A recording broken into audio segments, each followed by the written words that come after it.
9 سپتامبر 2015 توی شهر کوچیک و کوهستانی یک اتفاق وحشتناکی میافته. شهر کولمن در آلبرتا. یکی از سالمندهای ساکن اون شهر که خیلی همه دوستش داشتن به طرز خیلی وحشیانه‌ای به قتل میرسه و این باعث نگرانی کل شهر شده بود. پلیس خیلی سریع وارد ماجرا میشه. همه امیدوار بودن که بشه قاتل یا قاتلین رو پیدا کرد و کیس رو ببندن. اما هنوز یک هفته هم نگذشته بود که یک خبر وحشتناک دیگه به گوش مردم میرسه. توی شهر کناری یک سینگل دد جوان تو خونه خودش به بدترین شکل به قتل رسیده بود و از اون بدتر دختر خردسالش هم گم شده بود. هر دو قتل خشونت بسیار زیادی داشتن و چون الگوی قتل ها خیلی شبیه به هم بود، پلیس به این باور رسیده بود که قاتل یک نفره. هرچی به کرایم سینز نگاه می‌کردن نمیتونستن باور کنن که دو تا آدم متفاوت قتل ها رو انجام دادن و یک جستجوی دیوانه‌واری توی اون شهر شروع شد. مردم شهر همه در کنار هم وایساده بودن، به هم کمک می‌کردن تا بتونن این کودک رو پیدا کنن و حتی امبر الرت صادر کرده بودن. و وقتی بالاخره اون شخصی که این جنایت‌های هولناک رو مرتکب شده بود دستگیر میکنن و از انگیزه هاش صحبت میکنه، اینقدر این انگیزه ها دارک و وحشتناک بود که خیلی ها نمیتونستن باور کنن.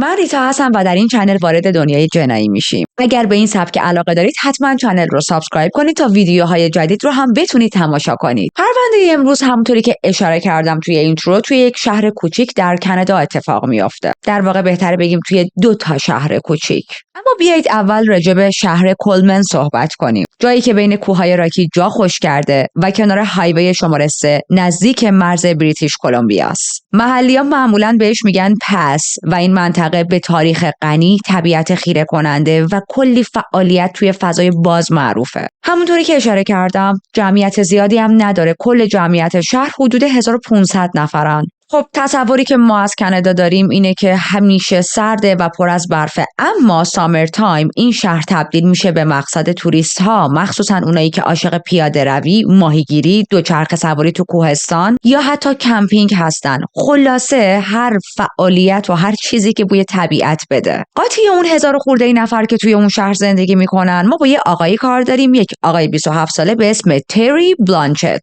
تری آشپز بود، توی یک رستورانی داخل شهر کار میکرد و همزمان یک سینگل دد هم بود و دختر کوچیک 2 ساله‌ای داشت به اسم هیلی. هیلی به صورت تمام وقت با پدرش زندگی میکرد و هر چند هفته یک بار میرفت تا مادرش رو ببینه، چون مادرش ساکن شهر کناری بود. حضانت بین این مادر و پدر مشترک بود و رابطه‌شون هم با هم خیلی خوب و محترمانه پیش میرفت. درسته که الان به عنوان پارتنر نمیتونستن با هم زندگی کنن، ولی هر دوشون از همدیگه به عنوان یک سرپرست خیلی خوب یاد میکردن و واقعا هم هر دو تمام تلاششون رو میکردن که توی بزرگ کردن این بچه کم و کسری نذارن و هر کاری از دستشون برمیاد انجام بدن تا این کودک در رفاه بزرگ شه. دوستا، خانواده و کلاً اطرافیان هیلی رو یک بچه شاد و معمولی توصیف میکردن که عاشق کاراکترهای دیزنی بود. همکارای تری هم میگفتن که خیلی آدم مسئولیت پذیریه و هیچ وقت سر کار غیبت نمیکرد. همه میگفتن که یک کارمند خوب بود، یک پدر خوب بود و هر کاری از دستش برمیومد برای دخترش انجام میداد. البته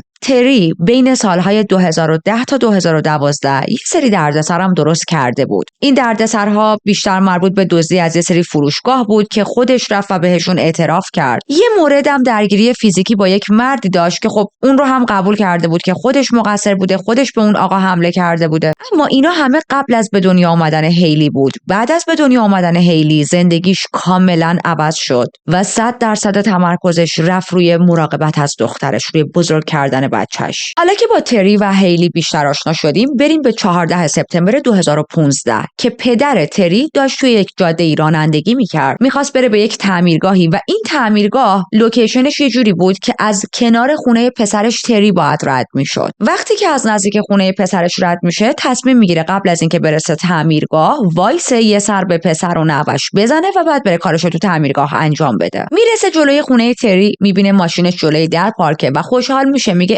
چه خوب پسرم خونه است. اما پدر تری هر چی زنگ میزنه کسی در رو جواب نمیده. پدرش نگران نمیشه، پیش خودش میگه شاید برای پیاده روی کوتاه مدت رفتن و از ماشینش استفاده نکرده، یا شاید دستشویی، حمومی چیزیه، یا حتی خوابه. برای همین واسه تری تکست میذاره و بهش میگه که من اومدم تو شهر، میخواستم برم فلان تعمیرگاه و خب اومدم که ببینم پشت در خونتم. یه ذره وای میسه، میبینه تری اون تکستش هم جواب نمیده. با خودش میگه بذار توی این تایم تا حالا اگر تری خونه نیست یا خوابه یا داره هر کاری میکنه و هنوز گوشیشو چک نکرده، منم از فرصت استفاده کنم برم بنزین بزنم. میره شهر کناری که بنزین بزنه و فاصله این شهرها خیلی کوتاهه ها. فکر نکنید مثلا حالا 3-4 ساعت رانندگی کرده تا به شهر کناری برسه، نه. بنزینشو میزنه، باز میبینه از پسرش خبری نیست. شروع میکنه به تری زنگ زدن. یه بار، 2 بار، چند بار به پسرش زنگ میزنه، اما تمام تماساش مستقیم میرفت روی وایس میل. و همونجا بود که یک حس بدی میفته به دلش. دوباره برمیگرده سمت خونه تری تا با دقت بیشتری خونه رو بررسی کنه و توی این خط زمانی ساعت حدوداً شده 11 صبح. وقتی میرسه متوجه میشه در ورودی خونه اصلا قفل نیست. البته این موضوع خیلی غیر عادی نبود، چون همونطوری که اشاره کردم کامیونیتی که توی اون شهر بودن همو میشناختن، جمعیت کم بود، شهر خیلی امن بود و این خیلی عادی بود که آدم‌ها در خونه‌شون رو قفل نکنن. هرچند من خودم توی امن‌ترین شهر دنیا هم که زندگی کنم باز همیشه قفلای درم سر جاشه. اما خب خیلی از آدم‌ها این دیدگاه رو ندارن و به خودشون میگن حالا اگر ما در خونه یا ماشینمون رو هر از گاهی هم قفل نکنیم اتفاقی نمیفته و اشکالی نداره. پدر تری در رو باز میکنه، وارد میشه و تا پاشو توی خونه میذاره. اولین چیزی که مثل سیلی میزنه تو گوشش یک سکوت خیلی سنگین بود تو خونه. سکوتی که هرگز تو اون خونه ندیده بود و اصلا این سکوت عادی نبود اونجا. بذارید منظورم رو واضح تر بگم. هر کسی که حتی یک مدت کوتاه با یک بچه 2 ساله زندگی کرده باشه میدونه که خونه ساکت یعنی یه جای کار داره میلنگه. خیلی کودک پرشور و شوق بود، مثل فشفشه بود، پر از سر صدا بود و الان هیچ صدایی توی خونه نمی اومد. پدر تری با نگرانی شروع میکنه خونه رو گشتن و مدام هم داشت تری رو صدا میزد، اما خب نه از تری خبری بود نه از هیلی. وقتی یکم جلوتر میره دید در راه پله‌ای که به طبقه بالا و اتاق هیلی میرسید بازه.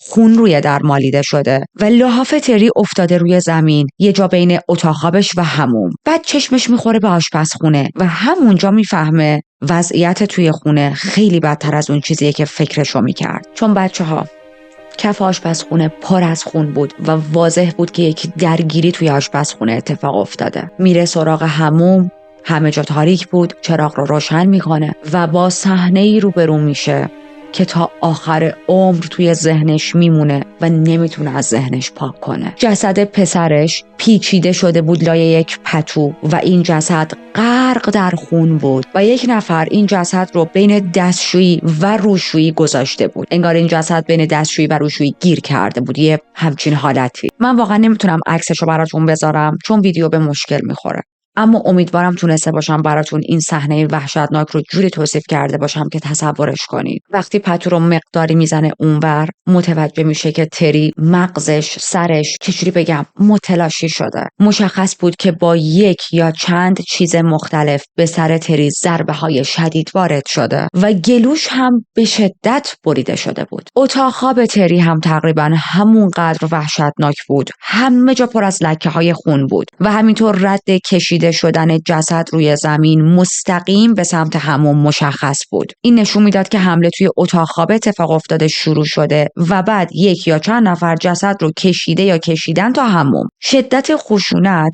اونقدر زیاد بود توی این کیس که چند ساعت بعد وقتی پلیس رو خبر میکنن و میان به کرایم سین، بلاد اسپاتر اکسپرت که فکر میکنم همون کارشناس پاشش خون میشه، وقتی میاد و کرایم سین رو بررسی میکنه به سختی میتونست تشخیص بده که دقیقاً کجا چه اتفاقی افتاده. یه چیزی که از همه بیشتر توی خونه دیده میشد رد پاهای خونی بود. تقریباً تو کل خونه بود و چون سایز این پاها یکسان بود این احتمال میرفت که قاتل یک نفر باشه، ولی هر کی بوده برای خودش با همون کفشای خونی تو کل خونه راه رفته بود. ما حالا به چیزهایی که پلیس توی این خونه بیشتر پیدا میکنه میرسیم، اما بیایید دوباره برگردیم به پدر تری. وقتی که جسد پسرش رو دید وحشت کرده، حالش بده، اما یه چیزی میاد تو ذهنش، اونم این که نوام هیلی کجاست. پیش خودش فکر میکنه شاید این بچه از ترس رفته یه جا قایم شده، پس اول همه میره اتاق هیلی رو چک کنه. وارد اتاق میشه، همینجوری داشت هیلی رو صدا میزد، اما هیچ کس جوابشو نمیداد و اتاق هیلی هم خالی بود. و پدر تری خیلی زود میفهمه احتمال زیاد کسی که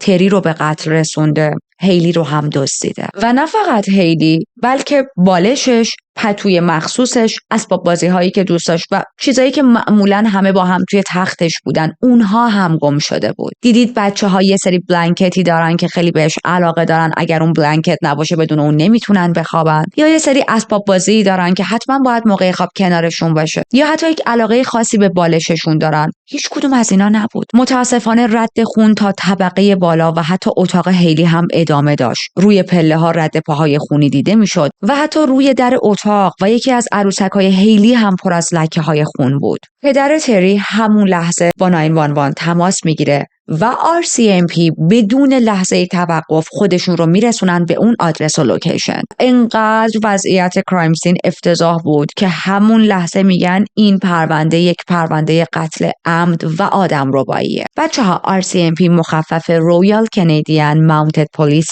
که میشه پلیس های سوار نظام سلطنتی. فکر میکنم بهترین معادلش این باشه. به زبان ساده تر بخوام بهتون بگم پلیس فدرال کاناداست. اینا هم نقش پلیس سراسری رو دارن، هم توی خیلی از استانها و شهرهای کوچیک مثل شهری که تو کیس امروزمون هست کار لوکال پلیس رو انجام میدن. رسیدگی به پرونده های قتل، آدمربایی، جرایم سنگین و بین استانی معمولا میفته گردن همینا. حالا شاید توی اینستاگرام یا فیلم‌ها دیده باشید یه سری پلیسی هستن که یونیفرم قرمز معروف دارن، ولی خب تو پرونده های جنایی معمولا با لباس عادی وارد میشن و خیلی هم بی سر و صدا وارد ماجرا میشن. RCMP اومده که من تا انتها همون پلیس بهش میگم، برای اینکه فکر میکنم کلمه پلیس به گوششون آشناتر باشه، و به سرعت امبر الرت اعلام میکنن. و امبر الرت فقط مخصوص همون شهر نبود بلکه برای شهرهای اطراف هم صادر شد. من امبر الرت رو توی کیس های قبلی فکر میکنم پارسال 1.5 سال پیش توضیح دادم، اما برای دوستان جدیدی که تازه وارد چنل شدن و ممکنه با این اصطلاح آشنا نباشن یک توضیح خیلی کوتاهی بدم. امبر الرت یک سیستم هشدار اضطراریه برای وقتی که یک کودک روبوده میشه و احتمال خطر جدی براش وجود داره. تو همچین شرایطی امبر الرت صادر میکنن توی اون شهر و شهرهای کناری و استانهای کناری، حالا بسته به حساسیت پرونده. وقتی امبر الرت صادر میشه اطلاعات کودک، مشخصات احتمالی شخص آدمربا و هر سرنخی که دارن از طریق موبایل ها، SMS، تلویزیون، رادیو و حتی تابلوهای دیجیتالی که توی خیابونا وجود داره، مثلا ما بین جاده ها و اینا، حتی اونجاها، از این طریق این پیام به همه مردم داده میشه. چرا که اگر کسی اون کودک رو دید یا مثلا مشخصات اون آدمربا رو دید، اگر ماشین آدمربا رو فهمیدن، ماشینش رو دید، اینا رو سریع به پلیس گزارش بدن. این پرونده هم چون بسیار پرونده حساس و خطرناکی بود و یک کودک 2 ساله داخلش روبوده شده بود و پدرش هم به بدترین شکل ممکن کشته شده بود، براش امبر الرت صادر میکنن و نه تنها تو خود اون شهر بلکه شهرهای اطراف، چند تا از استانهای اطراف و حتی آمریکا. در ابتدا حدود 50 تا مأمور پلیس برای جستجوی هیلی و بررسی قتل تری وارد منطقه شدن، اما خیلی زود بعد از بررسی کرایم سین تعداد پلیس ها رسید به حدود 100 نفر و بچه‌ها ساکنای اون منطقه وحشت کرده بودن، چون تا به حال این حجم از پلیس رو توی منطقه به اون کوچیکی ندیده بودن. هم براشون خیلی نگران کننده بود، هم کاملا غیر عادی.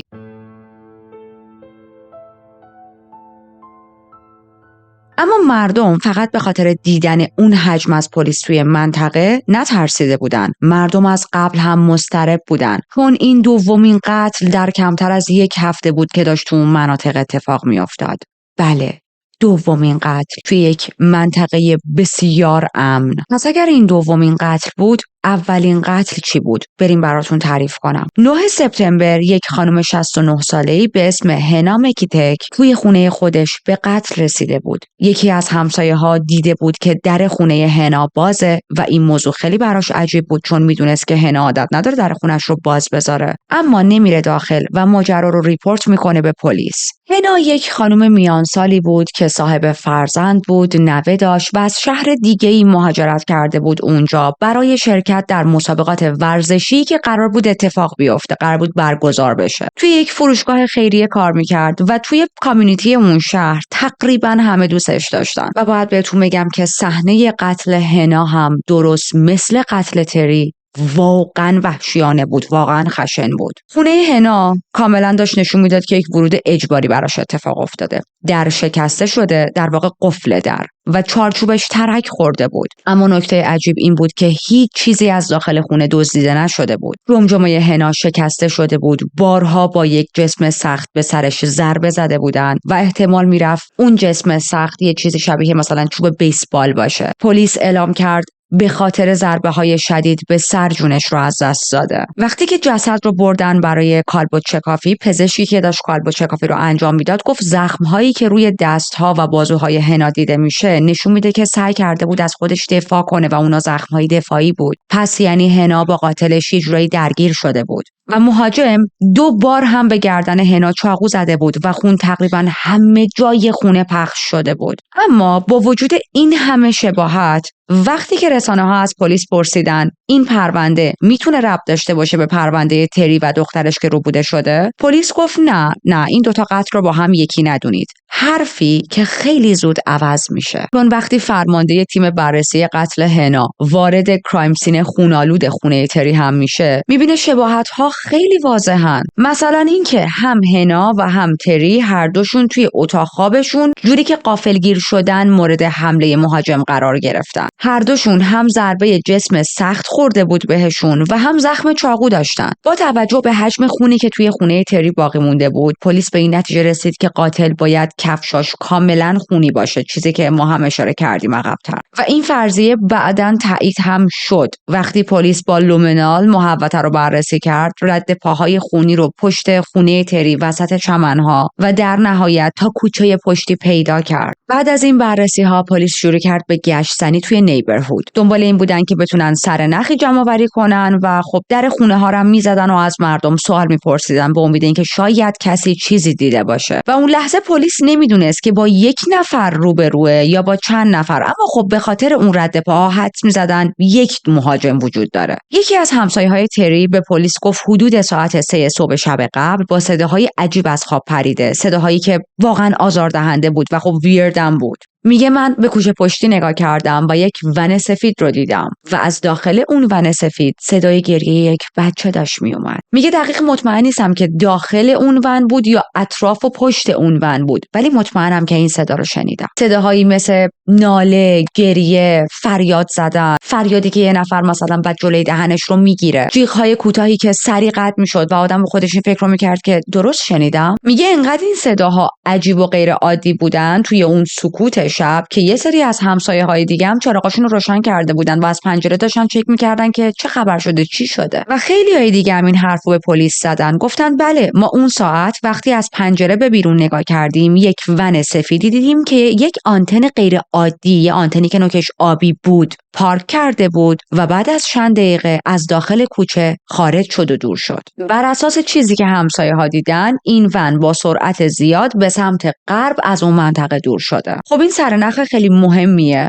اما خیلی مبهمه به خاطر اینکه پلیس هیچ شماره پلاکی از اون ون نداره، هیچکس صورت راننده رو ندیده. میرن سراغ دوربین‌های مداربسته، دوربین‌های مخصوص چند تا مغازه که نزدیک کرایم سین یا حالا بهتره بگیم خونه تری وجود داشتن و توی CCTV ها اون ون ثبت شده بود. دور و بر ساعت 3:31 صبح یا نصف شب، نمیدونم بامداد فکر کنم بگم بهتره، دوربین‌های امنیتی یک ون سفیدی رو ضبط کرده بودن که اتفاقا یک آنتن عجیب و خاص شاسی هم داشت و این ون انگار یک ون سفید معمولی نبود، انگار متعلق به یک شرکت یا بیزنسی بود، چون یه سری نوشته و طرح داشت اما خب تو دوربین ها خیلی واضح نبود. این ون داشت با سرعت به سمت غرب حرکت میکرد. جالبتر این که وقتی یک مقدار تاریخ رو میبرن عقب، تاریخ بررسی دوربین ها رو میبینن 8 و 9 سپتامبر، یعنی چند روز قبل، توی یک پمپ بنزینی این ون وایساده بود و بنزین زده بود. این پمپ بنزین کجا بود؟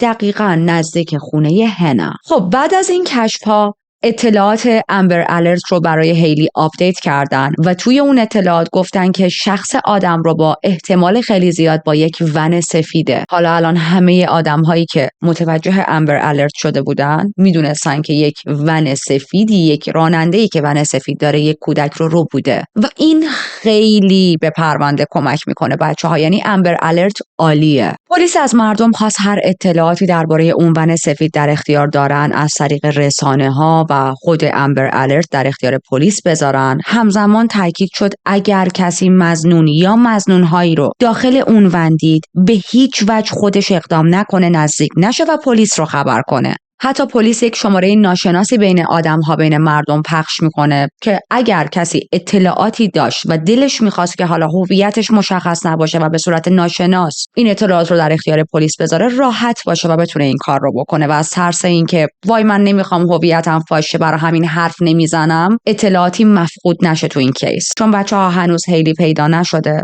و خیلی خیلی این موضوع مهمه. هر ساعتی که از مفقودی این کودک داره میگذره میتونه خطرناک باشه. و چرا بهتون گفتم این امبر الرت عالیه؟ چون دقیقاً چند ساعت بعد از آپدیت شدن اطلاعات امبر الرت، صاحب یک کسب و کار محلی متوجه یک چیز خیلی مهمی شد و به پلیس میگه. حالا داستان چی بوده؟ بذارید براتون کامل تعریف کنم. یه خشویی خانوادگی اون اطراف بوده که به خاطر شغلشون، به خاطر همون خشویی داشتنشون، چند تا ون سفید داشتن. با این ونها مثلا حالا لباسها و پارچه و اینجور چیزا رو جابجا می‌کردن، دلیوری می‌کردن و خب کلا این ونهای سفید برای کسب و کارشون بود دیگه. این بیزنس متعلق به 2 تا برادر بود به اسم کوین و لری. کوین و لری مردهای میدل ایجی بودن که بچه داشتن و این بیزنس رو همراه یه سری بچه‌هاشون و پدر مادرشون داشتن میچرخوندن. میدونید از این بیزنس هایی بود که مثلا پدر و مادرشون رو انداخته بودن، بعد الان که سنشون بیشتر شده بود اینا دستشون گرفته بودن و سعی داشتن به بچه‌هاشون منتقل کنن. 14 سپتامبر 2015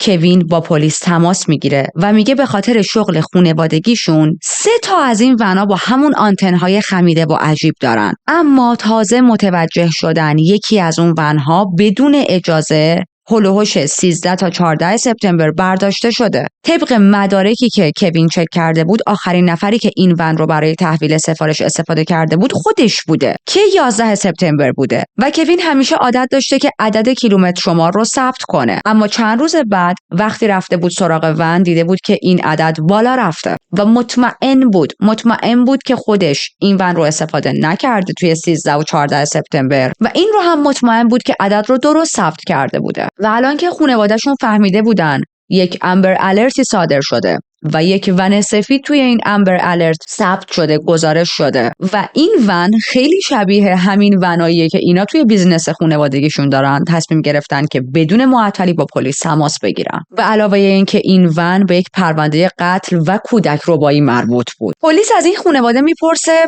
شما خودتون به کی مشکوکید؟ میگید که یکی از ون استفاده کرده، خودتون کی میاد تو ذهنتون؟ و این خانواده به پلیس میگن لری، یعنی اون یکی داداشه، یه پسری داره که خب زیاد سابقه داشته که ون شرکت رو بدون اجازه برداره و بارها سر این موضوع باش درگیر شده بودن. اسم این پسر درک سرتسکی بوده و ما با این آقای درک خان کار داریم. به پلیس اجازه میدن که بیاد ونها رو بگرده، توقیف کنه، برای بررسی شواهد حتی ببرن و ترسی که داشتن خیلی زود واقعی شد. میترسیدن که نکنه واقعا یکی از این ونا به این پرونده ترسناک و وحشتناک مربوط باشه و همین اتفاق هم افتاد. داخل ون چند تا لکه خون پیدا شد. پلیس برای اینکه بیشتر مطمئن شه با لومینال همون ماده‌ای که وقتی ازش استفاده میکنن در تماس با خون به رنگ آبی در میاد، داخل ون رو بررسی کردن و دیدن تقریبا همه جای ون رد خون وجود داره. همه جای این ون آبی شده. چون وقتی اون ماده رو میزنن آبی میشه دیگه، خونهایی که پاک شده اما این ماده نشون میده. و بچه‌ها وقتی میگم همه جا یعنی رو فرمون، شیشه بالا بر ماشین، کلید چراغا، راهنما، کف ماشین، درای کناری، دستگیره ها، همه جا. کف ون یک لکه بزرگ خون بود که داخلش رد 2 تا جای پای برهنه دیده میشد. چیز دیگه ای که عجیب بود، کف پوش‌های صندلی عقب هم ناپدید شده بودن، انگار یکی برشون داشته بود کلا. و این میشه که 15 سپتامبر پلیس اعلام میکنه درک 22 ساله مظنون اصلی در قتل تری و رو بودن هیلیه. حالا باید میرفتن آپارتمانش و خونه مادرش رو بازرسی میکردن. خونه مادرش هم به خاطر اینکه درک خیلی وقت عادت داشت پیش مادرش باشه.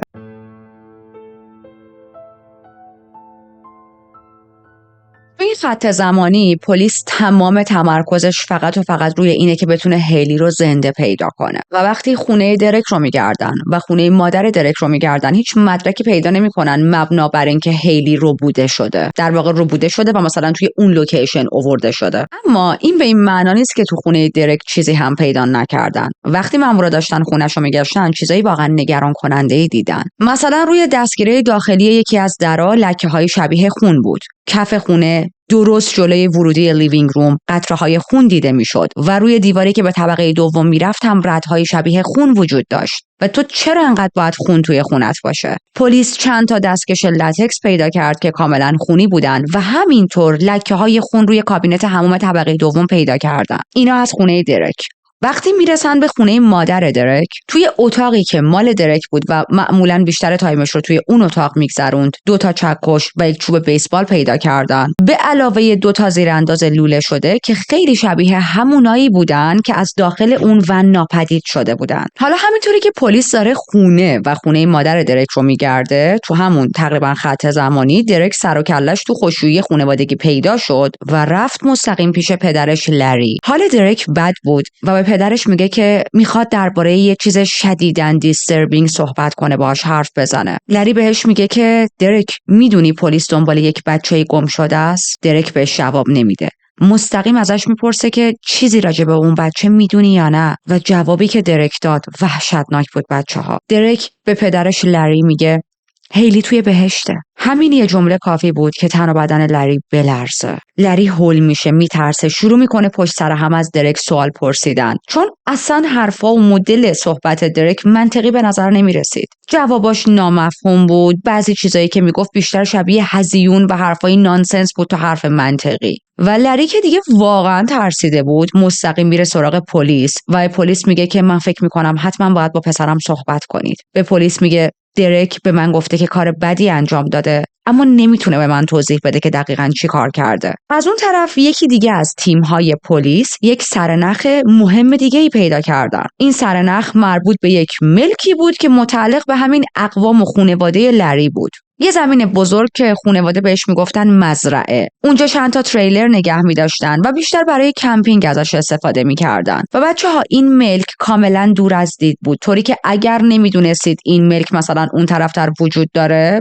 وقتی از جاده رد می‌شدید خیلی راحت عبور می‌کردید، این ملک رو اصلا نمی‌دیدید. تنها راه دسترسی بهش هم یک جاده خصوصی باریک با یک گیت خیلی کوچیک اون ته بود. مشخص شد که 13 سپتامبر یکی از اهالی اون ملک که اون روز اونجا حضور داشته قبل از رفتنش مطمئن شده بوده که فایر پیت رو کاملا خاموش کرده و من نمیدونم فایر پیت به فارسی چی میشه، براتون تصویرش رو میذارم. وقتی که گوگل زدم گفت آتشدان، ولی گوگل چه وقتا چرت و پرت میگه معادلای فارسی رو. نمیدونم حالا واقعا بهش آتشدان میگن یا نه، حالا برام بنویسید چی میگن به این. انگلیسیش فایر پیت میشه و من هم تا انتها همین رو میخوام استفاده کنم. anyways گفتیم یکی از اعضای این خانواده رفته بود داخل این لوکیشن، داخل این حالا مزرعه مانند، و مطمئن بود قبل از خروج از این مزرعه فایر پیت رو خاموش کرده بود. 2 روز بعد یعنی 15 سپتامبر این امبر الرت رو میبینه، میفهمه که پلیس داره یک جستجویی میکنه برای اینکه یک دختری به اسم هیلی رو پیدا کنه و خب این اطلاعات و مشخصات تو ذهنش میمونه. اون روز یه کاری داشت، یه چیزی میخواست از اون ملک خانوادگی برداره، میره داخل و خب همیشه عادت داشتن که وقتی به هر دلیلی به اون ملک سر میزنن اطراف رو هم یه بررسی بکنن، چون 24 داخلش زندگی نمیکردن، اینجوری چک کردن خیالشون رو راحت تر میکرد. این آقا هم همین کارو میکنه، اطراف رو داشته میگشته، میفهمه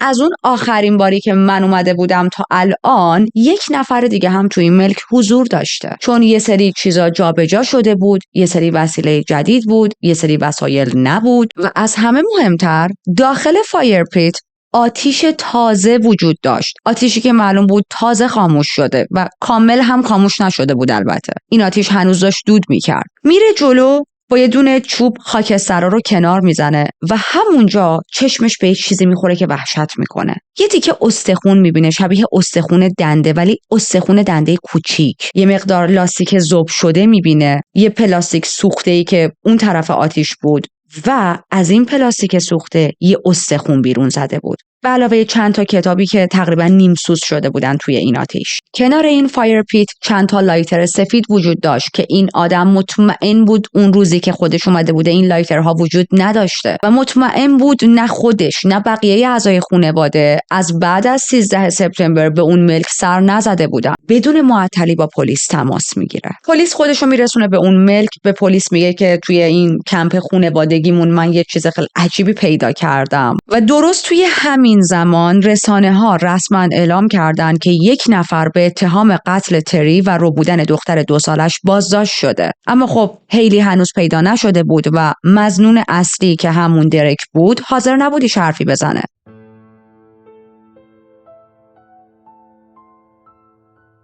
وقتی مردم فهمیدن که مظنون کیه، اسمش درکه، همه کنجکاو بودن که بدونن دقیقاً این آدم کیه، چه هویتی داره، مثلا چه بک‌گراندی داره و چه انگیزه‌ای میتونسته داشته باشه برای به قتل رسوندن پدر هیلی و ربودن خود هیلی و الان هیلی کجاست. و میدونم که شما هم قطعاً کنجکاو شدید که بیشتر راجبش بدونید، پس بریم تا بیشتر از درک براتون توضیح بدم. اما متاسفانه اطلاعات خیلی خیلی زیادی از درک وجود نداره. مثل اکثر کیس هایی که ما معمولا از کودکی، از زمانی که شخص حالا قاتل مثلا تو پوشک بوده رو با هم بررسی میکنیم تا الانی که جرم انجام داده، تو این پرونده ما اطلاعات خیلی خیلی زیادی از درک نداریم. anyways من هر آنچه جمع کردم و بهتون میگم. درک همونطوری که گفتیم پسر لری بوده، اسم پدرش لری بوده. دومین فرزند بین 3 تا برادر بوده. زمانی که این قتل ها اتفاق افتاده 22 سالش بوده و همه اطرافیانش میگفتن که خیلی آدم ساکتی بود، همیشه تو حال و دنیای خودش بود. اما تصویر و اسم درک برای پلیس غریبه نبود. وقتی که دستگیرش کردن فهمیدن که از قبل با اتهامهایی مثل ورود غیرقانونی به خونه ها و نگهداری اموال سرقتی روبرو شده بود. همین آقای خیلی ساکت و همیشه توی خودش. و با توجه به پرونده هایی که ازش وجود داشت، پلیس ها ازش به عنوان یه جوون ترابل میکر یاد میکردن و نه تنها پلیس ها بلکه خانواده‌اش هم. میدونید درک عملاً لکه ننگ و سیاه خانواده به حساب می اومد. با وجود این که با مادر و پدرش و مادر بزرگ و پدر بزرگش رابطه نزدیکی داشت، اما به شدت بیکار بود و درست حوالی زمان قتل‌ها کارش رو هم توی خشویی خانوادگی کامل ول کرده بود. گفته بود من دیگه نمیخوام اینجا کار کنم. و این تمام چیزیه که ما از زندگی درک میدونیم، از زندگی شخصیش. متاسفانه ما نمیدونیم دوران کودکیش چطوری بود، خانواده‌اش چطوری بودن دقیقاً باهاش، دوران نوجوانیش چطور گذشت، چه چیزهای شخصی دیگه توی زندگیش داشت. چون خیلی وقتا کیسایی که توی کانادا اتفاق میفته اطلاعاتش محرمانه میمونه، حتی اگر اون آدم یک مجرم باشه. اما بریم سراغ کاراگاهی که این پرونده رو دستش گرفته بود و امیدوار بود که بالاخره بتونه کاری کنه، درک رو به حرف بندازه که بگه هیلی کجاست. کاراگاه این پرونده هنوز امید داشت که شاید بشه هیلی رو زنده پیدا کرد. شاید هیلی رو یه جا مثلا زندانی کرده یا چه میدونم برده توی یه خیابونی ولش کرده. اما درک خیلی تو بازجوییاش اذیت میکرد. تقریبا 1 ساعت اول بازجویی که فقط داشت تفره میرفت، انکار میکرد و تمام مدت میگفت من نمیدونم هیلی کجاست، هیلی اصلا کیه. بعد یهو داستانش عوض شد و همون حرف عجیبی که به پدرش زده بود رو به این کاراگاه هم میزنه و به این کاراگاه میگه دنبال هیلی میگردید؟ هیلی تو بهشته و من نمیدونم خدا جسد هیلی رو کجا گذاشته. بعد میگه که من سالیان سال دارم صدای شیطون رو میشنوم و این صدای شیطون مدام من رو تحریک میکرد که برم کارهایی رو انجام بدم که کارهای بدی هن. کاراگاه بهش میگه که درک خواهشاً کمک کن تا بدونیم هیلی کجاست. خانواده هیلی این حق رو دارن که بدونن این بچه کجاست. حق این رو دارن که بفهمن چه بلایی سر این بچه اومده. کارآگاه بهش میگه ببین اگر کمک نکنی تو جامعه مردم همه تو رو به چشم مانستر نگاه میکنن تو که دوست نداری همچین دیدگاهی آدمو رود داشته باشن. ولی خب درک باز هم حرفی نمیزد و کل پروسه بازجویی واقعا مثل یک موش و گربه بازی بود. میدونید واقعا اذیت کننده بود برای اون کارآگاه. اما بالاخره درک شکست. به اون کارآگاه میگه شیطان من رو مجبور کرده نصف شب 15 سپتامبر برم خونه تری، در خونش قفل نبود، وارد شدم، با خودم چاقو، دیلم و مسک داشتم و وقتی تری توی تخت خوابیده بود بهش حمله کردم. با دیلم به سرش ضربه زدم، با چاقو گلوش رو بریدم و اینها رو داشت با جزئیات خیلی خیلی وحشتناکی به پلیس ها میگفت که من باز هم به خاطر قوانین یوتیوب نمیتونم انقدر جزئیات بگم. اما بچه‌ها میخوام در نظر داشته باشید قتل هایی که درک مرتکب شده واقعا وحشیانه بود، خشونت بسیار بالایی داشت. در ادامه درک به پلیس میگه قصد اولیش این بوده که خون تری رو بنوشه، بکشتش که بتونه خونش رو بخوره بنوشه، اما یادش رفته بود با خودش ظرف بیاره و چون ظرف نیاورده بود نتونست این کارو کنه. این نوشیدن خون تری رو تو ذهنتون نگه دارید. حالا یه چیز کوچیک میخوام جلوتر بهتون بگم. پلیس بهش میگه برای چی تری رو به قتل رسوندی؟ مثلا برای چی تری رو هدف انتخاب کردی که خونش رو بخوری به قول خودت؟ درک میگه تری خیلی پدر بدی بود. اما کمی بعدتر دوباره حرفش رو عوض میکنه. میگه من یه بار توی شهر تری رو دیده بودم و تری خیلی بد به من نگاه کرده بود و منم تصمیم گرفتم که بکشمش. بعد دوباره حرفش رو عوض میکنه. ادعا میکنه که تری چند سال قبل به من حمله کرده بود و مدام من رو تعقیب میکرد، دنبالم میکرد. و بچه‌ها بازم حرفش رو عوض میکنه. بازم روایتش تغییر میکنه. میگه من به شین یعنی همسر سابق تری و مادر فعلی هیلی علاقه داشتم و تری اون زن رو مدام کتک میزد و این موضوع منو خیلی عصبانی کرده بود، برای همین تصمیم گرفتم بکشمش. اما به جز نوشیدن خون تری که به نظر من تو صحبتاش این از همه میتونست منطقی تر باشه، نه که بگم این موضوع منطقیه، با توجه به کاراکتر سیکی که این آدم داره میتونه منطقی باشه، تمام حرفاش چرت و پرت بود و اصلا منطقی به نظر نمیرسید. اول از همه درسته ما گفتیم که تری سابقه کیفری داشت، اما نه خشونت خانگی، نه مثلا جرم‌های خیلی بزرگ، درگیری با مواد مخدر، چیزهایی که ما تو پرونده‌های جنایی زیاد ازش صحبت کردیم. خشونت تو پرونده‌هاش نبود، مخصوصا خشونت علیه زنان. دوم اینکه درسته شین و تری نتونسته بودن به عنوان زوج کنار هم بمونن و زندگیشون رو ادامه بدن و از هم جدا شده بودن و حضانت بچه بینشون تقسیم شده بود، اما به عنوان سرپرست‌های مشترک همیشه از همدیگه به خوبی یاد می‌کردن. هرگز دعواهاشون به خاطر این نبود که مثلا یه بار تری می‌خواسته به زنش یا زن سابقش حمله کنه و کتکش بزنه. و نه که فقط گزارشی توی پلیس وجود نداشته باشه، اطرافیان همین موضوع رو تایید می‌کنن. میگن اصلا تریش به آدم خشنی نبود، جوان‌تر بود، کلش باد داشت که اونم بعد از اینکه بچهش به دنیا میاد کلا شخصیتش عوض میشه. ولی حالا برگردیم به اینکه درک دقیقاً چی کار کرده با تری و بعدش هیلی، و اینا رو من بر اساس اعترافات خودش دارم بهتون میگم. میگه بعد از کشتن تری رفتم طبقه بالا توی اتاق هیلی توی تختش بود، از توی تختش بغلش کردم، یه بالشی که همون بالش هیلی بود و برداشتم و گذاشتم جلوی دهن این بچه به خاطر اینکه جیغ نزنه، فریاد نزنه و اگر هم میزنه صدا شنیده نشه، و بعدش بردمش به سمت ون. خیلی تمام مدت گریه میکردم و به خاطر این بالشی که جلوی دهنش گذاشته بودم صداش جورایی خفه شده بود. رانندگی کردم، هیلی رو بردم به سمت همون مزرعه خانوادگیمون، همون جایی که محل کمپینگمون بود، و حدود 2 الی 3 ساعت هیلی توی ون با در قفل شده مونده بود. توی این 2-3 ساعت درک داشت چیکار میکرد؟ داشت فایر پیتو با تیکه های چوب و لاستیک و کتاب و اینجور چیزا روشن میکرد. یک آتیش خیلی بزرگی داشت راه مینداخت، آتیشی که حسابی بالا بگیره و یک چیز رو توی اون آتیش از بین ببره. بعدش که آتیش حسابی روشن شد، به قولی حسابی بالا گرفت، هیلی رو با بند کفش خفه کرد، بدنش رو تیکه تیکه کرد، خونش رو از بدنش خارج کرد و شروع کرد نوشیدن خون هیلی. بعدش هم بقایای جسدش رو توی همون فایر پیت سوزوند و از بین برد. و دلیل اینکه هیلی رو به عنوان قربانی بعدیش انتخاب کرده بود همون نتونستن نوشیدن خون تری بوده که عقب‌تر گفتم یادتون باشه، همون که با خودش ظرف نبرده بود، نتونسته بود خون تری رو بخوره و الان هیلی 2 ساله رو به قتل رسونده بود که بتونه خون هیلی رو بخوره. الان درک به هر 2 تا قتل اعتراف کرده و قبول میکنه که پلیس رو ببره به همون ملک خانوادگی. قدم به قدم کارهایی که کرده بود رو حضوری به پلیس نشون میده، توضیح میده و حتی نحوه قتل هیلی رو بازسازی میکنه. به پلیس نشون میده چطوری خون هیلی رو داخل یه سری بطری پلاستیکی ریخته، همه خونش رو نوشیده و بعد بطری‌ها رو همراه با لباسای هیلی، چاقو و مابقی بدن هیلی توی آتیش سوزونده. بعدش هم برگشته خونه، یه مقدار ماریجوانا کشیده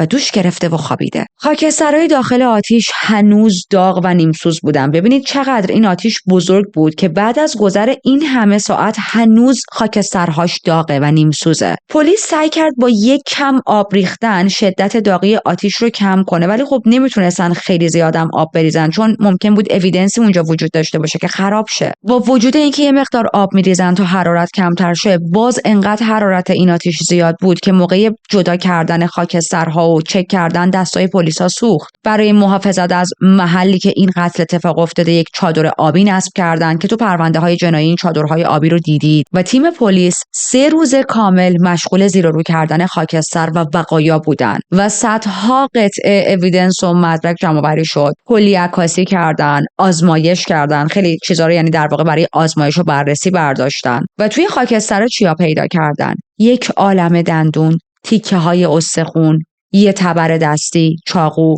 بقایای یک شلوار جین سوخته شده، بوتی که تقریباً چیز خیلی زیادی ازش باقی نمونده بود، یه سری کتاب، چنگال، قاشق و اطراف آتیش هم یه سری تبر دیگه وجود داشت. چکش و دیلم هم پیدا کردن. از اون طرف تو همون محیط، تو همون لوکیشن، یعنی یک کوچولو اون طرفتر از آتیش، یک قابلمه فلزی وجود داشت که هم داخلش هم بیرونش لکه‌های خون دیده میشد. یه اسباب بازی زرد بچگونه هم اون اطراف پیدا شد که روش خون بود و آزمایش دی ان ای که گرفتن بعداً تایید کرد که تمام خونهایی که اونجا پیدا کردن، در واقع تمام خونهایی که روی وسایل بوده، متعلق به هیلی بود. و وقتی لومینال اطراف ملک پاشیدن، همه جا رنگ آبی شد. نشونه واضح از اینکه خون همه جا پخش شده بود، تا حتی روی چمنها. 16 سپتامبر پلیس دوباره وارد آپارتمان درک شد برای بررسی‌های بیشتر. پلیس میدونه که درک با یک پرونده قتل دیگه هم مرتبطه، فقط نمیتونن ثابتش کنن. و دفعه اولی که پلیس‌ها وارد آپارتمان درک شده بودن، بیشتر فوکسشون روی این بودش که هیلی رو بتونن زنده پیدا کنن. اما الان که میدونستن هیلی دیگه به قتل رسیده، دنبال مدارکی بودن که این موضوع رو ثابت کنه و همینطور مدارکی که بتونه درک رو به قتل هنا هم مربوط کنه. تو همون بار اولم که داشتن آپارتمان درک رو میگشتن، یه سری چیز مشکوک دیده بودن، اما خب چون حکم بازرسیشون لیمیتد بود و شامل یه سری موارد نمیشد، اجازه نداشتن چیزی رو ضبط کنن. بازرسی دوم یک تقویم پیدا کردن که روی تاریخ‌های 1 تا 9 سپتامبر روش نوشته شده بود Set me free و روی تاریخ‌های 13 تا 18 سپتامبر کلمه قدرت دیده میشد. روی زمین آپارتمان یه دفترچه بود که بالاش نوشته شده بود داروی تازه، پایینش اسم هنا، اسم شین مادر هیلی، اسم تری و عبارت دهیدیس بیبی نوشته شده بود. و بعد یه حالتی که انگار یه نفر اینا رو خط خطی کرده، خط خورده بود. دهیدیس بیبی مثلا معادلش میشه بچه نفرت انگیز، something like that. توی کشوی کابینت حموم یه کاپ اندازه‌گیری پیدا کردن که تهش یک لکه قرمز خوش شده بود و وقتی که این لکه قرمز رو آزمایش کردن، بعداً فهمیدن که متعلق به خود درک بوده این خونه. حالا مشخص نیست اصلا برای چی باید خون خودش رو توی یه همچین کاپی میریخت و چه افکار مریضی واقعا داشت. توی خونش پلیس یک دیلم و یک چوب بیسبال پیدا میکنه. در واقع اینا رو توی یک فضای مخفی آپارتمانش قایم کرده بود و روی یک جفت بوت، یه دستکش لاتکس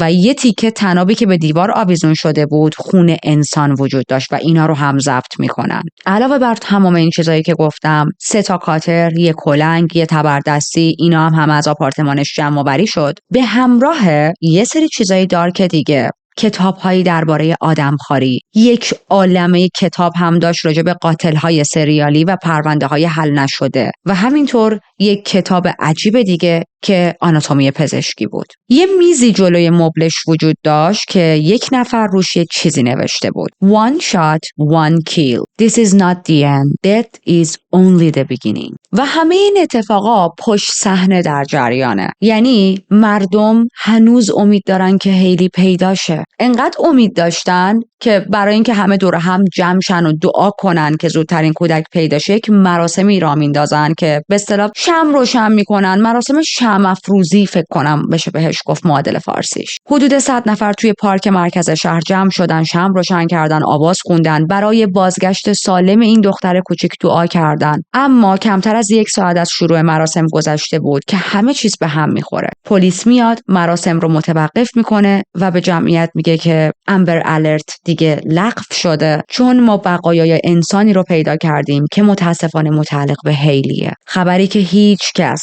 واقعا هیچ کس آمادگی شنیدنشو نداشت.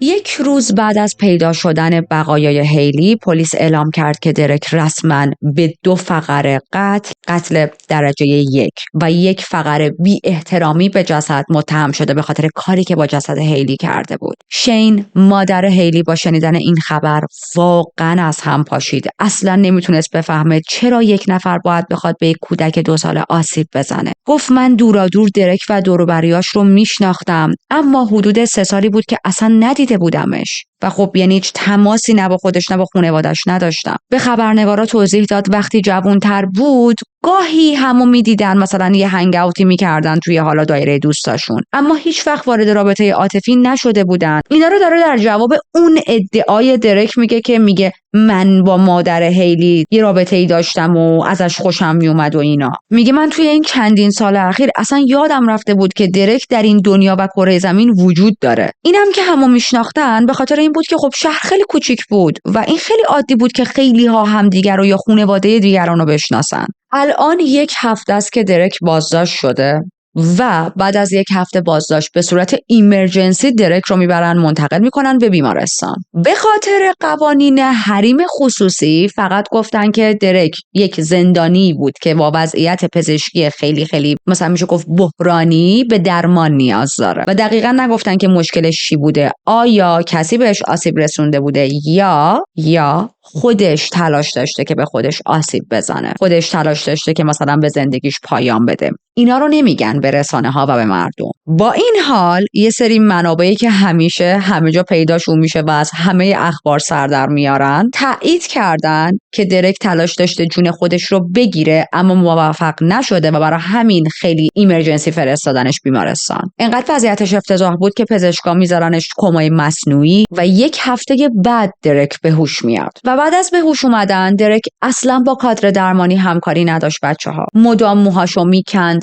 اصلا غذا نمیخورد و این غذا نخوردنش جوری بود که حدود 1/3 از وزن بدنش رو از دست داده بود. بعد از اینکه یک کم وضعیتش بهتر شد درک رو میفرستن به یک مرکزی برای ارزیابی‌های روانی، یک مؤسسه روانپزشکی و بعد از ارزیابی‌های روانی به این نتیجه میرسن که این آدم از نظر روانی اونقدری سالم هست که بتونه خیلی راحت توی دادگاه‌هاش حضور پیدا کنه. اما یک روانشناسی بعد از اینکه درک رو بررسی کرد تشخیص داد که این آدم ویژگی‌های برجسته‌ای از اختلال شخصیت ضد اجتماعی داره و الان پلیس و دادستان‌ها خیلی بی سر و صدا مشغول تکمیل کردن این پرونده هستن چون دادگاه‌ها به زودی میخواد شروع شه، تا اینکه باز دوباره یک خبری راجع به درک بین همه میپیچه. یه سری حرف‌هایی زده بود که هیچکس انتظار شنیدنش رو نداشت. مشخص شد وقتی درک توی اون مؤسسه روانپزشکی نگه داشته شده بود برای حالا اینکه بهبود بیشتر پیدا کنه و یه سری ارزیابی‌های روانشناسی و اینا انجام بدن، به کارکنای اونجا حرف‌هایی زده بود که نشون میداد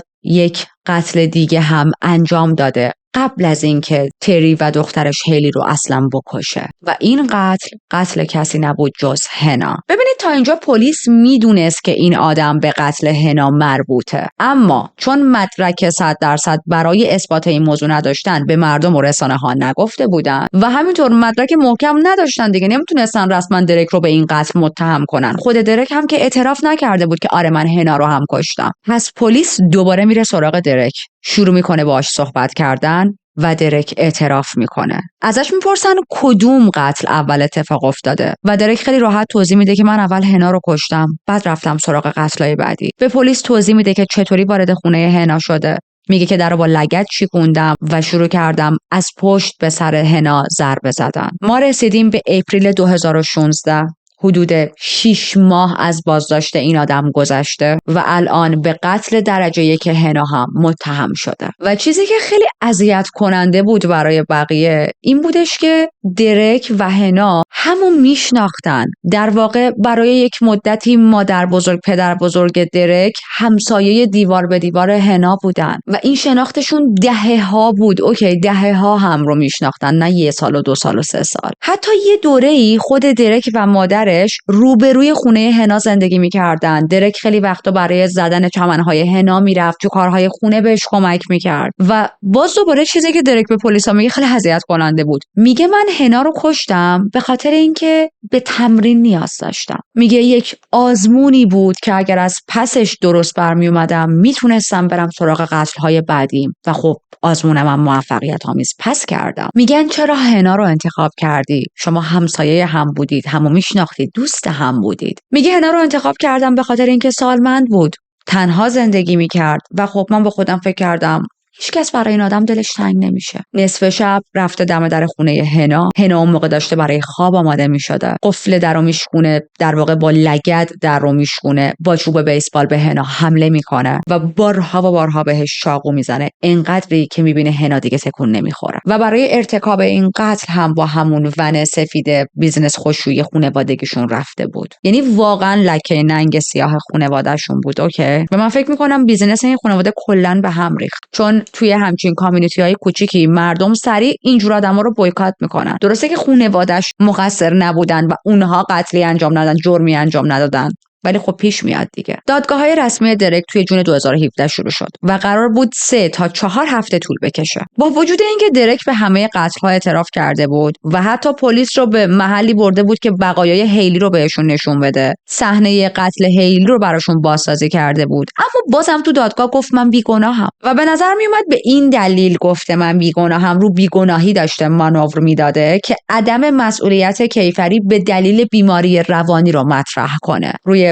این موضوع مانور بده. و اون داستان همیشگی که شیطون اومد گفت شیطون این کارو کرد، شیطون اون کارو کرد، شیطون اینجوری دست منو گرفت گفت برو بکش. ولی واقعیت اینقدر مدارک بر علیه این آدم زیاد بود که رو هیچ چیزی نمیتونست مانور بده. یعنی وکیلش هم واقعا تو این پرونده این مدلی بود که آخه من از چیه تو دفاع کنم؟ یه دونه تپه رو نگه می‌داشتی، فتح نمی‌کردی، من رو همون تپه فتح نشده مانور میدادم. درک بیش از 40 مدرک رسمی وارد کیسش شد، از جمله اعترافات خودش، ویدیوهایی که نشون میداد این آدم پلیس ها رو برده و داره مثلا بهشون نشون میده که اینجوری کردم اونجوری کردم، بعد هیلی رو اینطوری کشتم، بعد بدنش رو اینجوری تیکه تیکه کردم، بعد خونش رو ریختم، مثلا تو فلان ظرف خوردم، و تمام حرفهای سیکی که زده بود به پلیس ها تا اونجا. ده ها شاهد اومده بودن و بر علیهش داشتن شهادت میدادن، از جمله پدر خودش. پدرش تو دادگاه میاد میگه من به رفتارش خیلی شک کرده بودم، مثلا عجیب غریب بود. همه اون رفتار درک رو توضیح میده، این رو توضیح میده توی دادگاه که وقتی ازش پرسیدم درک یک دختر 2 ساله‌ای به اسم هیلی مفقود شده، دزدیده شده، تو چیزی راجع به این دختر میدونی؟ و اون در جواب به من گفت هیلی تو بهشته. تا اینکه توی دادگاه ویدیوی اعترافاتش رو بلند پلی میکنن و توی اون ویدیو درک داره با جزئیات کامل به بازجوش توضیح میده که با هیلی چه کارهایی کرده. و دیدن این ویدیو انقدر برای هیئت منصفه غیر قابل تحمل بود که بعضیاشون از شدت وحشت صورتشون رو پوشونده بودن و اصلا نمیخواستن به این ویدیو نگاه کنن. یه سری دیگه از اعضای هیئت منصفه زمانی حالشون بد میشه که ویدیوی بعدی پلی میشه. ویدیوی بعدی چی بود؟ همون ویدیویی که درک پلیس ها رو برده به اون حالت مزرعه خانوادگی و داره بهشون نشون میده که کجا هیلی رو به قتل رسونده، چطوری، با چه روشی، آتیش هنوز داغ بوده و تمام این دیتیلز. واقعا حال هیئت منصفه بد شده بود از اینکه داشتن همچین ویدیویی رو میدیدن. یعنی انقدر حالشون بد شده بود که مجبور شدن یک بریک اعلام کنن توی دادگاه. بعدش اون پزشک قانونی که اجساد رو بررسی کرده بود میاد و شهادت میده. میگه روی بدن تری 42 تا آسیب مختلف وجود داشت، شامل 30 تا ضربه با جسم سخت بود و 12 تا زخمی که توسط چاقو به وجود اومده بود. گفت تری از پیشونی تا ساق پا همه جای بدنش مورد ضرب و شتم قرار گرفته. میگه حتی چند تا شکستگی جمجمه داشته که این شکستگی ها باعث خونریزی داخلی توی مغزش شده. بزرگترین زخم عمیقی که با چاقو روی بدن تری به وجود اومده بود یک بریدگی بود خیلی عمیق رو گردنش که از پایین یکی از گوشاش به وجود اومده بود، کشیده شده بود تا اون یکی گوشش. این بریدگی حدود 25 سانتی متر بود و نمونه های خون رو هم توی دادگاه میارن. تمام خونهایی که پیدا کرده بودن متعلق به تری بود، متعلق به هیلی بود. بعد یک انسان شناس میاد تا شهادت بده توی دادگاه. این انسان شناس میگه قطعات استخون و دندونهایی که توی اون آتیش پیدا شده 100% متعلق به یک انسانه و یک کودک انسان، یعنی متعلق به یک انسان بالغ نیست. اما نتونستن آزمایش DNA روی این استخون‌ها انجام بدن، یعنی در واقع انجام دادن نتیجه‌ای نگرفتن، چون که آتیش واقعا همه DNA رو از بین برده بود، انقدر حرارتش زیاد بود و شدت سوختگی بیش از حد باعث شده بود که شناسایی دقیق غیر ممکن باشه. میدونید چی میخوام بگم؟ درک از نظر قانونی حق داره که بگه من بیگناهم، این حق رو داره، اما انقدر شواهد و مدارک بر علیهشه که فقط داشت تو دادگاه اتلاف وقت میکرد. درک اصلا در طول دادگاهش رو جایگاه نمیره، از خودش دفاع نمیکنه و وکیل مدافعش هم خندم میگیره، هیچ مدرکی به نفع موکلش ارائه نمیده توی دادگاه. یعنی اینکه بهتون گفتم وکیلش این مدلی داشت به درک نگاه میکرد که من چه دفاعی از تو بکنم، واقعا درسته. هیئت منصفه فقط به 3 ساعت برای رأی گیری نیاز داشت و میان رأیی هم میدن که تقریبا همه منتظرش بودن. درک 3 فقره قتل عمد درجه 1 انجام داده بود و 1 فقره هم بی‌احترامی به جسد. قبل از اینکه حکم نهایی اعلام بشه، خانواده ها و دوستهای قربانی اجازه داشتن که ویکتیم ایمپکت استیتمنتشون رو بیان بگن. این استیتمنت یه چیزیه که مثلا آدم‌ها میان حرف‌هایی راجع به این میزنن، آدم‌هایی که با مقتول یا مقتولین در ارتباط بودن، میان راجع به این صحبت میکنن که جنایت‌هایی که اون شخص مجرم انجام داده چه ساید افکت، چه تأثیری تو زندگی اینا گذاشته، بعد از این قتل‌ها چه بلایی سرشون اومده. مادر هیلی میاد میگه از موقعی که دخترم رو از دست دادم زندگیم واقعا از هم پاشیده. میگه غم و دلتنگی بیشتر روزا داره خفم میکنه و انقدر درگیر اضطراب و افسردگی شدم که حتی کارهای معمولی در طول روز رو هم نمیتونم انجام بدم، مثلا روزمره‌ام به هم ریخته. آمندا خواهر تری میاد و میگه که درک نه 1 تکه بلکه 2 تیکه از روح خانواده‌مون رو دزدید. میگه رنجی که هیلی قبل از مرگش تحمل کرده تا آخر عمر نمیتونه من رو رها کنه. نمیتونم تصور کنم که اون کودک 2 ساله قبل از مرگش چقدر وحشت کرده بود، چقدر احساس تنهایی میکرد. یکی از دوستای نزدیک هنا میاد صحبت میکنه، میگه که هرگز نمیتونم درک رو ببخشم و بهش میگه تو تمام اون چیزی که من تو زندگیم دوست داشتم و میشناختم رو ازم گرفتی. تو آدمی که به من حس امنیت میداد، بهترین دوست من بود، رو از من گرفتی. تو یک حیوانی، یک هیولای غیر قابل توصیف. بعد دادستانی میاد صحبت میکنه، رو به قاضی میگه که درک با فکر، برنامه و نیت قبلی نقشه قتل 3 تا انسان رو طراحی کرده بود و قربانی ها فقط ابزار هیجان طلبی و خشونت غیر قابل تصورش بودن. حکم نهایی که به درک میدن 3 تا حبس ابد متوالی بدون امکان درخواست آزادی مشروط تا گذروندن 75 سال بود. یعنی تازه بعد از 75 سال میتونست درخواست بده واسه آزادی مشروط. اما درک 1 ماه بعد روی حکمش اعتراض میزنه، درخواست تجدید نظر داشت. این درخواست تجدید نظرش توی نوامبر 2020 رد میشه، مجدد اعتراض میزنه به حکمش و متاسفانه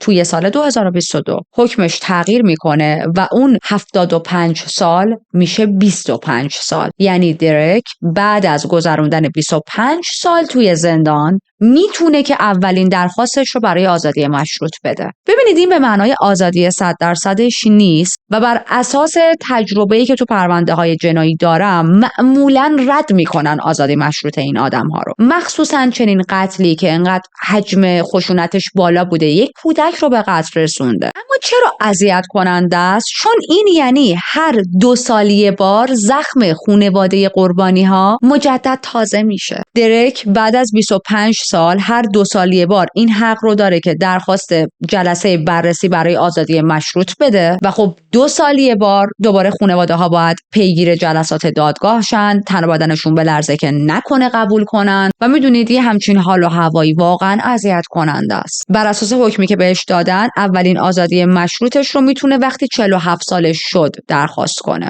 توی شهر یه پارک جدید ساختن با وسایل بازی و زمین بازی که به اسم هیلی نامگذاری شده بود. به یاد هیلی این پارک رو ساختن و این پارک کاملا با همدلی و کمک‌های مردمی افتتاح شد و تمام چیزهایی که راجع به این پرونده میتونستم جمع‌آوری کنم رو امروز براتون تعریف کردم. اما قبل از اینکه ویدیو رو ببندیم، قبل از اینکه با هم خداحافظی کنیم، بیاید چند لحظه راجع به قربانی هامون حرف بزنیم. کیس امروز تقدیم به 3 جانی که بیرحمانه گرفته شدن. هیلی، کودکی که هنوز حتی فرصت شناخت دنیا رو نداشت. تری، پدری که زندگیش رو وقف دخترش کرده بود و هنا، زنی که سالها با مهربونی و سادگی داشت توی جامعه زندگی میکرد و همه دوستش داشتن. هر کدوم از این اسمها حامل یه دنیا خاطره، عشق و آدمهایی هستن که برای همیشه جای خالیشون رو حس میکنن و مهمه که به یاد داشته باشیم، به خاطر بسپاریم خشونت فقط یک نفر رو نمیکشه، بلکه موجی از درد رو توی زندگی خیلی از آدمهای دیگه هم پخش میکنه. یاد هر 3 قربانی زنده و گرامی. ممنونم که تا اینجا من همراه بودید. مرسی از لایکاتون، کامنتاتون، مرسی که هایپ میکنید و اگر که پرونده های جنایی دوست دارید، برای بار اول بود داشتید روایت من در این چنل رو میدیدید، حتما سابسکرایب کنید. بچه‌ها من امروز اصلا نمیخواستم بشینم ریکورد کنم. چرا؟ به خاطر اینکه دیشب من با چند تا از دوستام رفتیم نایت کلاب و تا ساعت